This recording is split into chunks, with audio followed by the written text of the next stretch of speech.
টাকার সম্পত্তির লোভে তোর বৌদিকে করলি? বল, আমি তোর কি ক্ষতি করেছিলাম? কি ক্ষতি করেছিলাম বল? 4 5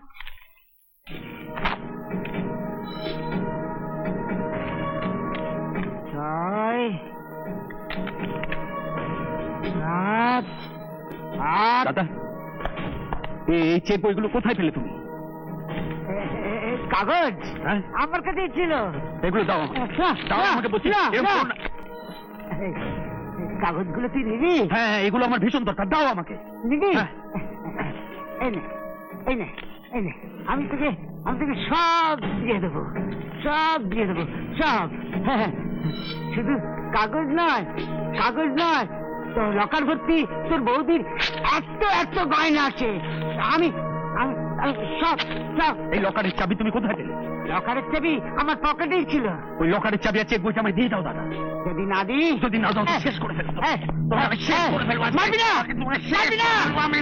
দাদা!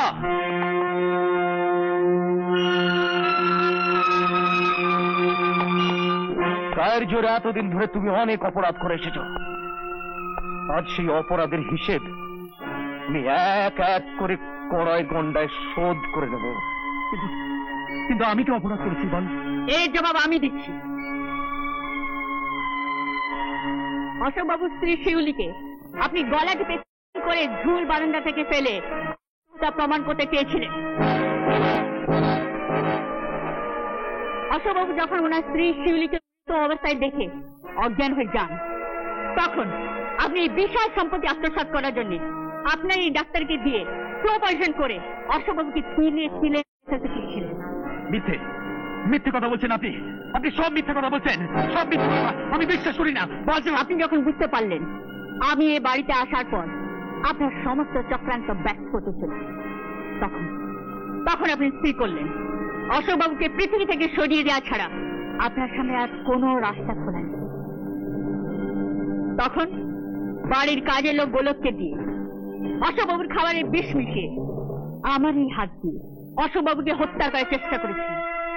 আর আইনের চোখে প্রমাণ করতে চেয়েছিলেন অশোকবাবুর হত্যাকারী আমি। আপনি কিন্তু আবার মিথ্যে কথা বলছেন। আমি যে মিথ্যে কথা বলছি না তার প্রমাণ আমি এক্ষুনি দিচ্ছি।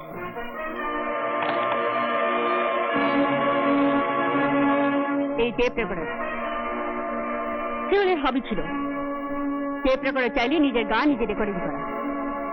দুর্ঘটনার দিন শিউলি যখন নিজের গান নিজে রেকর্ডিং করছিল তখন আচমকা পঞ্চানন দাস শিউলিকে খবরটা দেবার পর শিউলি টেপ রেকর্ডার সুইচটা অফ করতে ভুলে আর পঞ্চানন দা তার উপস্থিত বুদ্ধি দিয়ে টেপ রেকর্ডারটা সরিয়ে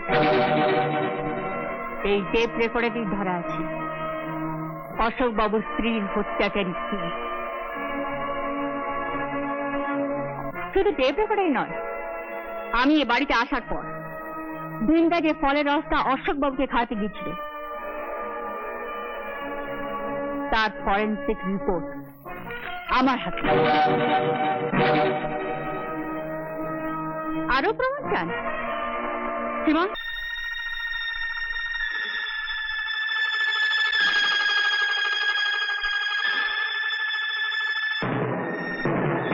অস্বীকার করতে পারবেন আজকে এই খাবারে বিষ মেশানো হয়নি? না না না না না না না, তুমি মিথ্যে কথা বলছো। তুমি সব মিথ্যে কথা বলছো, সব মিথ্যে। ওই খাবারগুলো খেয়ে তুমি প্রমাণ করো যে তুমি নির্দোষ।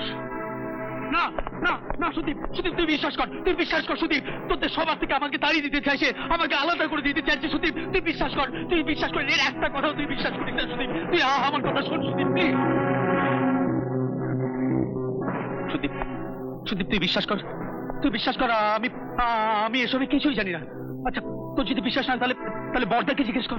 বড়দা সুস্থ মানুষের মতো তোমাকে জবাব দিতে পারে, কারণ বড়দা আজ কিন্তু পাগল নয়। আমরা এটাকে পাগল সাজিয়ে রেখেছি শুধু শুধু তোমার চক্রান্তটা তার চোখের সামনে তুলে ধরার জন্য। আমার সত্যি সাবিত্রী বৌদিকে যেভাবে অত্যাচার করে তুমি মেরেছো, আমার দেবতুল্য দাদার বুকে পিঠে যেভাবে তুমি চাবুকের দাগ তুমি বসিয়েছো, তাছে 1000 গুণ চাবুকের দাগ আমি তোমার বুকে পিঠে বসাবো।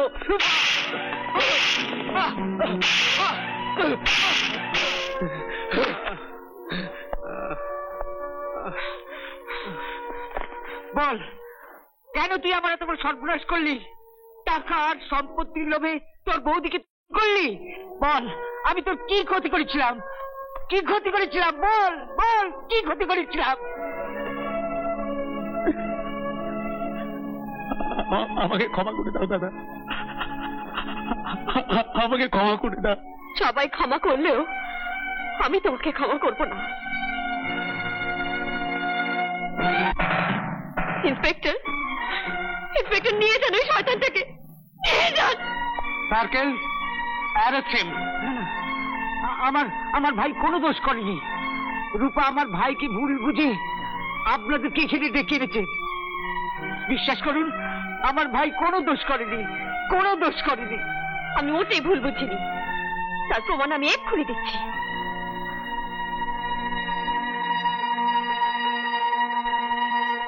দাও ফরেন্সিক রিপোর্ট আর টেপটা আমাকে দাও। না রূপা, এসব কি করছো? না আপনি তোমার স্বামী। না, আমি কোনো কথা শুনতে চাই না। না দাও আমাকে, দাও বলছি, দাও। রূপা,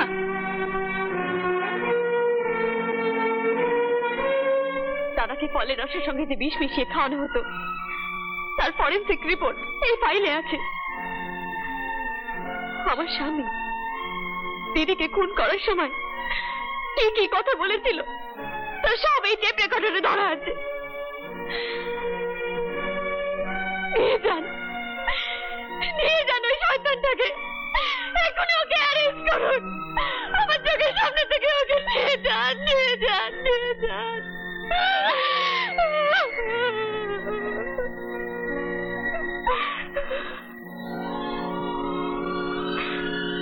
রূপা, এ তুমি কি করলে?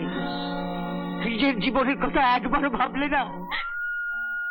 নিজের জীবনের কথা ভাবছি বলেই তো আমি আদালতে গিয়ে ওর বিরুদ্ধে সাক্ষী দিয়ে ওকে ফাঁসির দড়িতে ঝুলিয়ে ভাববো সারা জীবনের মতো আমি বিধবা হয়ে গেছি, আমি বিধবা হয়ে গেছি, আমি বিধবা হয়ে গেছি।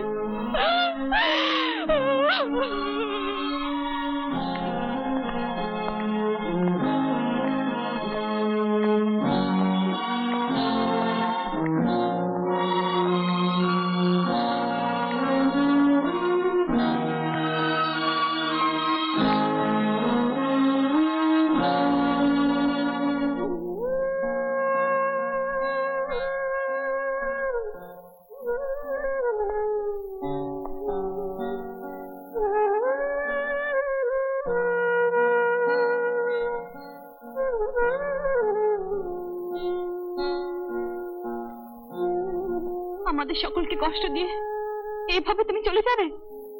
একবারও ভেবে দেখলে না তোমাকে সাহায্য করার জন্য নিজের স্বামীকে শাস্তি দিয়ে সারা জীবনের জন্য নিজের দুঃখকে আমি বহন করে নিয়েছি, এরপরও তুমি আমাদের ছেড়ে চলে যাবে? তোমরা ওকে ভুল বোঝো না। আজ তোমাদের কাছে ওর আসল পরিচয় দিচ্ছি। গীতা একজন লেডি ডক্টর।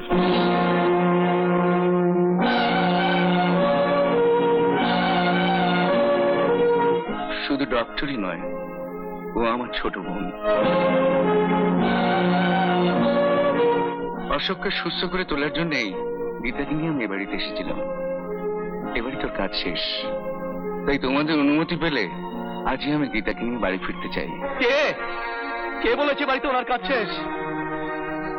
একদিন একদিন বড় বৌদি সেজে বাড়িতে অভিনয় করতে এসেছিলেন, আর আজকে সত্যিকারে বড় বৌদির সম্মান নিয়ে বাড়িতে থাকতে হবে।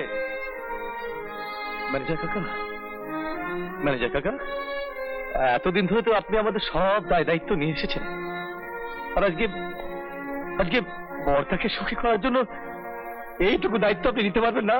হ্যাঁ সুদীপ, এ হয় না সুদীপ, আমাকে আমাকে যেতেই হবে।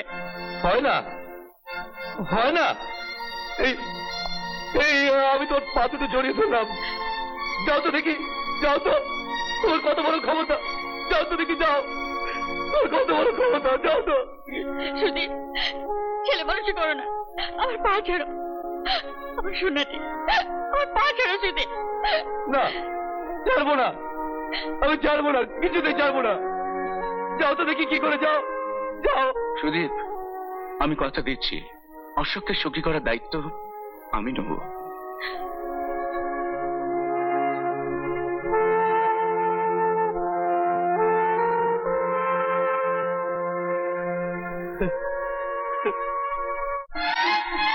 হ্যাঁ গীতা, একদিকে তোকে বড় ডাক্তার হতে হবে, আর একদিকে এ বাড়ির বড় বউ হয়ে সংসারের সমস্ত দায়িত্ব নিতে হবে।